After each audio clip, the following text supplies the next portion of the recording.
मोदी गुजरात के गांधीनगर में करेंगे डिजिटल इंडिया वीक का शुभारंभ। प्रधानमंत्री नरेंद्र मोदी ने 4 जुलाई को गुजरात के गांधीनगर में डिजिटल इंडिया वीक 2022 का उद्घाटन किया है। यह कार्यक्रम 4 जुलाई से 9 जुलाई तक चलेगा। प्रधानमंत्री के इस कार्यक्रम में India tech global mile scheme, Meri Pehchaan, digital India Bhashini, digital India genesis, tips to startup और कैटलाइजिंग न्यू इंडिया डेकेड की ई बुक जैसी कई अलग अलग डिजिटल पहलुओं का शुभारंभ किया।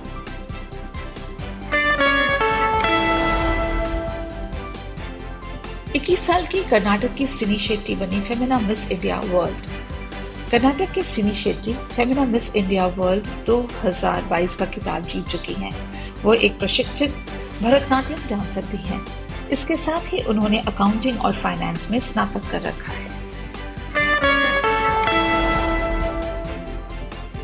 झारखंड के 6 शहरों में विकसित होंगे नगर वन, बड़े पैमाने पर किया जाएगा वृक्षारोपण। झारखंड के 6 शहरों को केंद्र की महत्वाकांक्षी नगर वन या शहरी वन योजना के तहत चुना गया है। झारखंड के जिन 6 शहरों में यह परियोजना शुरू की जा रही है, उनमें रांची, बोकारो, धनबाद, हजारीबाग, जमशेदपुर और गिरिडीह शामिल हैं। इस योजना की शुरुआत केंद्र के द्वारा 9 जुलाई को की जाएगी।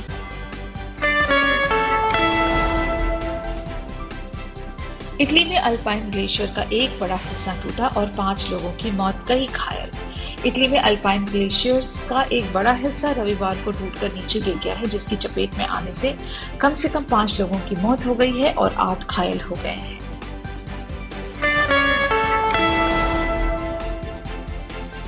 मलेशिया में कोविड-19 के 2536 नए केस और 5 मरीजों की मौत।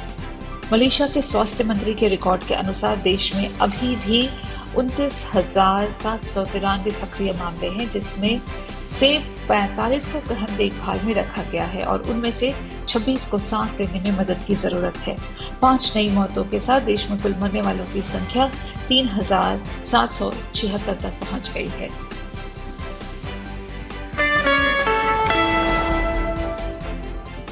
अग्निपथ स्कीम का मामला सुप्रीम कोर्ट पहुंचा और अगले हफ्ते होगी सुनवाई। सेना में भर्ती की नई स्कीम अग्निपथ का मामला अब सुप्रीम कोर्ट पहुंच गया है। अग्निपथ स्कीम पर खिलाफ दायर एक याचिका पर सुनवाई के लिए सुप्रीम कोर्ट तैयार हो गया है और अगले हफ्ते इस पर सुनवाई होगी।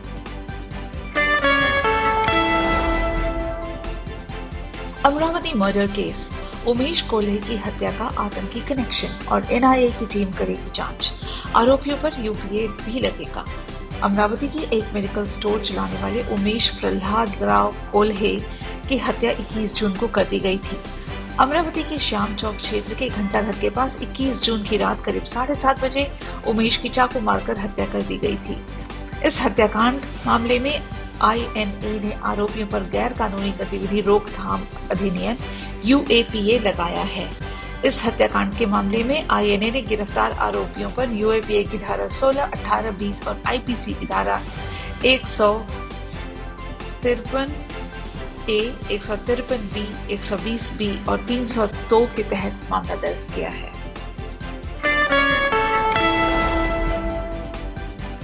₹447 करोड़ से हबीबगंज की तर्ज पर अपग्रेड होगा रांची का रेलवे स्टेशन।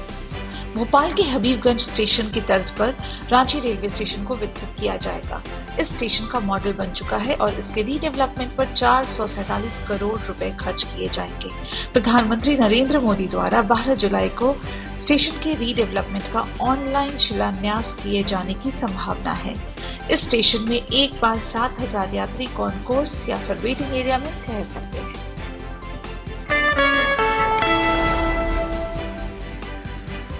राख की ईंटों से खड़ी कर दी 40 करोड़ की कंपनी।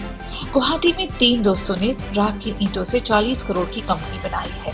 कंपनी का नाम जुरंड मैन्युफैक्चरिंग प्राइवेट लिमिटेड है। 4 साल पहले 20 लाख रुपए से इसकी शुरुआत की गई थी और इसमें इको फ्रेंडली ईंटें बनाई जाती हैं। यह लाल वाली परंपरागत ईंटों से पतली हैं और उसके मुकाबले 15% सस्ती। यह घर को भी ठंडा रखती हैं। बिहार में गहराया बाढ़ का संकट, असम में अब तक 175 की मौत। देश भर में मानसून ने दस्तक दे दी है, लेकिन मानसूनी बारिश से असम और बिहार में बाढ़ का संकट बढ़ गया है। असम में 22 लाख से भी ज्यादा लोग प्रभावित हुए हैं और अब तक 175 लोगों की मौत हो चुकी है। वहीं बिहार में भी नदियां उफान पर हैं और 100 से ज्यादा गांव बाढ़ से प्रभावित। सब्सक्राइब करें पर्यावरण पोस्ट।